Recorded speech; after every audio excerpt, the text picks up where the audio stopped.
Alright, welcome back to the channel today, and today we're going over the Republic Bricks Havoc Marauder, or Batch Shuttle, for those who don't know the official name of it. And just going over here, it has 2,244 pieces for this model. It was done by LDD Designs, who also did the previous model. This is just a updated version of it, since we got more reference shots to be able to better determine some different coloring and some other stuff like that. And the price for this is $350.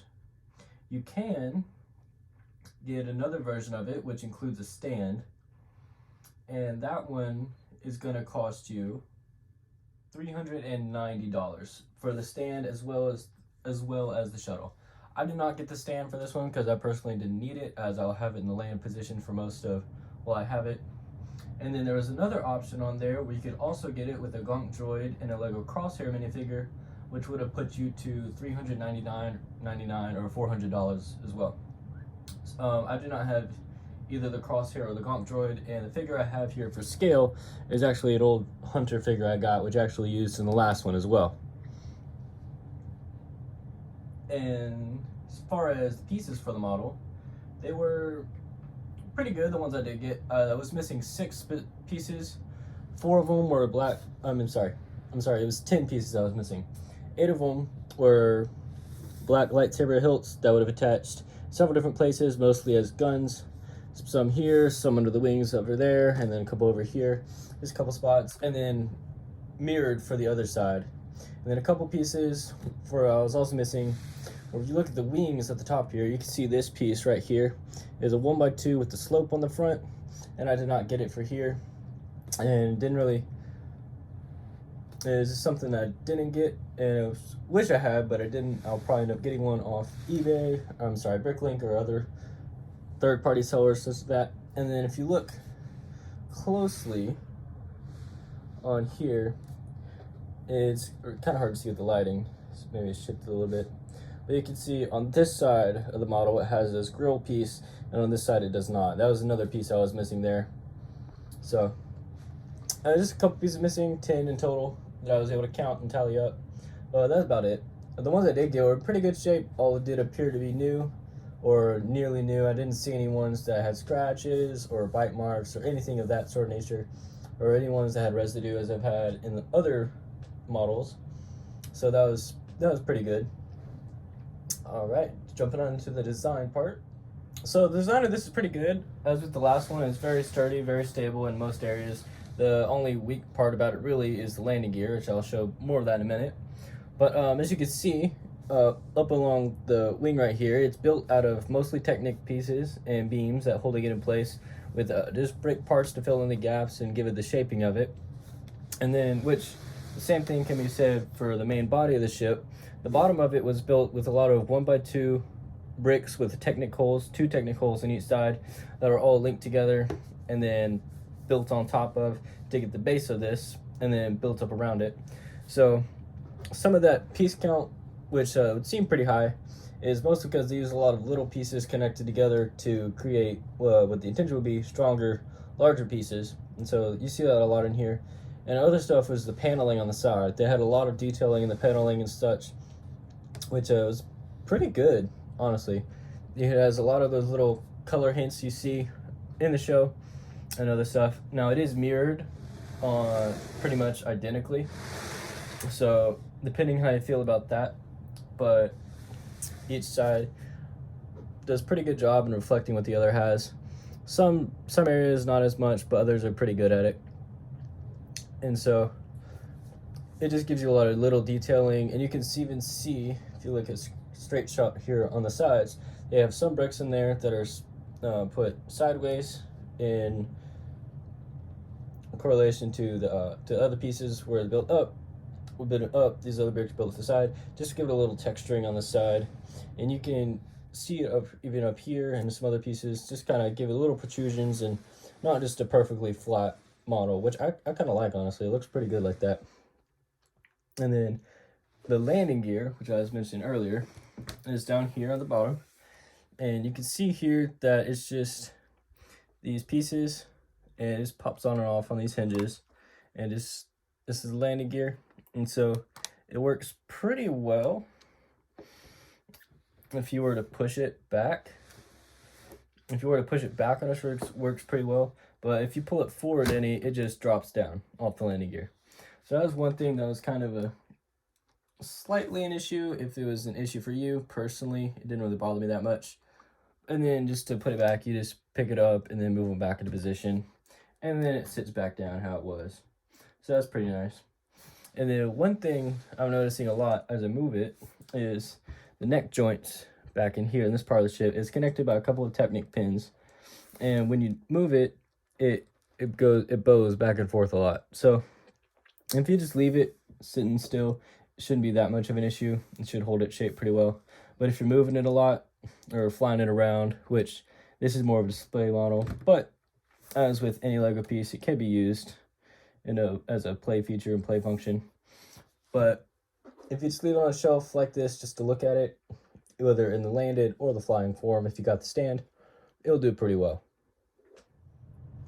Next thing we're going to go ahead and do here is jump into the interior of the model. Now the interior of this one is a lot easier to get to than the interior of the previous model, the version 1. And so basically to get to it, all you do is pull up and it just detaches, and now you can go ahead and get to that interior. Go ahead looking down here, and then the cockpit area is also easy to move. You can just put your finger behind this part and pull it up, and you can set those off to the side and then do whatever you want to in here. But first, I'm gonna go ahead and look in, and you see right at the front here it has these brick built chairs with some of these dashboard pieces on here, just to give you some kind of controls to go ahead and mess around with. And then it has another chair because the specifications for the Marauder show, which name of the ship is Havoc Marauder, just most people just refer to it as the Batch Shuttle. But it does have 2 pilot seats and the real size of the model. And then this next part back here, I'm not really sure what it's for, but it just has a seat facing the side. So could have been from some of those shots we see where they do kind of the weapons controls and ship systems and stuff like that. That could have been the intent there. Then move it back a little bit, we get to the main cabin area, which you can see it has room for 4 figures. In theory, it has 4 chairs. Now you're going to be kind of hard pressed to get a figure to fit on these side chairs here, just because it has no room for the arms to go. So you could take the arms out and fit them there, but that's about the only way you'll get them in. And then this last part back here, make his bedroom. I'm sorry, the gunner turret. Well, it's both. But and it's pretty nice right there. It has another seat, and what I would get from that. And it does not have like a little raised portion per se. It's just the whole ship is more or less on a flat plane, and so it doesn't really have that kind of detailing in it, but it is all there. And then that's what you get. And then that's the only interior of the model. And then it does have this hatch to where you can go down, open it up, and access the ramp via that way. And then you just close it up. And then just to put it back together, you can either do the front piece first, which I usually do just to make it easy. And it just pops on. It has these 2 studs right here that they clip into. Just pops on like that. And you see there, it's just the little landing gears fell off. And then this back part is attached to that 2x4 right there. And then it pops back on. Next thing I wanted to do here is show you how the wings fold out. So just like the last one, they're on these hinge pieces right here, and you can just fold them out. And so I'll kind of back it up and give you a pretty good view of what it looked like in flight. So back it up here. And this is what it looked like in full flight mode with the wings fully extended. It looks pretty well. And as you can see, part of the back side of the engine fell off there. There's some interesting techniques to build it. And so because of that, some parts of the model are fragile in some areas, some more than others. And so it looks pretty good. One thing that is really good about this one is, and you might have already noticed it already, but it can fold up to parallel with the central fin. So that's pretty nice. The previous model was not able to do that. So that's a big improvement in that aspect. And so it looks pretty good, either folded and fully fleshed out there. And then the landing gear on the bottom does go flat with the bottom of the ship if you have it put away. And so you just pull out behind it to pull it out, all three of them, and then you can just sit it down. And the instructions on this model are pretty good, as so they keep getting bigger and better and have more experience. The model makers seem to be getting better with quality of their instructions, as well as showing all the steps, and just in general doing a lot better than they had originally. So that's always good to see, good to notice. And one thing though that I did notice a lot is he did still use some of those techniques from the last time, where he would have one of those techniques where they work good on paper and on the computer model and on the finished product as well, but not so much in the build process. And a lot of that can be seen in some of the building through here, all up on the wings on both sides, to where you would build the Technic up with the pin out but not attached to a brick, and then you'd have the plates right there, and then you have to try and slide part of the brick over the plate, beneath it, and then through the Technic piece to hold it together. So that was still very much a problem in this one, as it was in other models and other stuff we've gotten from just designers in general. LD I've seen do it a lot, but just in general, it's happened in most of the sets that are larger, that have a lot of Technic in it.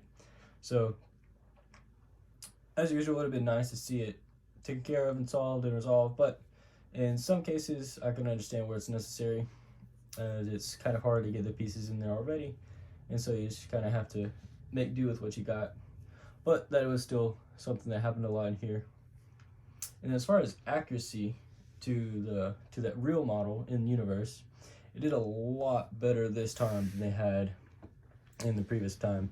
So as with the originals and with a couple other depictions of the ship, the accuracy of it to the in-universe will be up for debate. Now this one, in my opinion, is one of the most accurate I've seen, in that it doesn't use just a solid color for the body, because in a lot of shots we see from it, it uses varying colors and varying pieces in the in-universe model, which seem to be part of battle damage, battle scarring, stuff like that. But it's kind of hard to replicate in any toy form. It uses bricks like this, so it was pretty good. I'm very happy with the way it came out, and I'm sure LDD is as well, and Republic Bricks as well. But it will be up for debate, and depending on the way you like the ship to look, some will say it's good, some will say it's bad. Personally, I think it's one of, if not the most accurate we've ever gotten. But that's just my opinion on it, as is most of the opinion-related things in the review. Alrighty, and it is time for one of my favorite things in the review, where we go over whether it is or is not in minifig scale. So we don't really have anything to go on based off of official measurements or anything like that. So the way I had to determine the official measurements to determine whether or not it was or was not minifig scale, I had to take an image and use a character that was standing beside the ship and gauge based on different dimensions, just kind of more or less estimates of the ship's length. And the estimate I got was roughly 80 feet. And I'm not sure exactly what that transfers to for meters, but as far as feet, it was about 80 feet long is what I was able to get. And so using that to determine whether it was or was not, I got no, it is not. And so the in-universe length of ship, like I said before, is 80 feet long, based on the approximations I was able to get, making a minifig scale model 22.18 inches long. So the model here is 14.5 inches long, making it a roughly 1 to 61.19 scale. So that's so if you want to use that just based off of the gauge that most people would use and who would agree on, is minifig scale for a ship or design is 1 to 40 to 1 to 55 scale. So this one being a 1 to 61 roughly scale, it falls outside of that range, and so it is not a minifig scale. Now that being said, it is a lot better and bigger than a lot of the ones I've seen that are close-ish more or less to it. But if that's something you're looking for to be a display model over a minifig scale model to actually play with, this is definitely a good design, definitely one I get. And just know that it's gonna take a bit to get through some of those build processes, just because some of the techniques they use. Alrighty, that's gonna wrap it up for today, folks. So I hope you liked the video. If you did, don't forget to like, comment, and share with your friends. If you're new, go ahead and hit that subscribe button to see more content like this in the future. And looking back, the last time I did the version 1 of this model, it did pretty well. And last I checked, right before making this, it had 9.7 thousand views. So it'd be really cool if we could get this to the same amount of views, shares, and comments, and other stuff like that, just overall engagement that we had the last one. And I know we can do it if we all work towards it. And I'm very happy with y'all, very happy with what we've gone so far since the last time I did the original model. And I can't wait to see what will be next time. Alright, I'll see you all next Tuesday.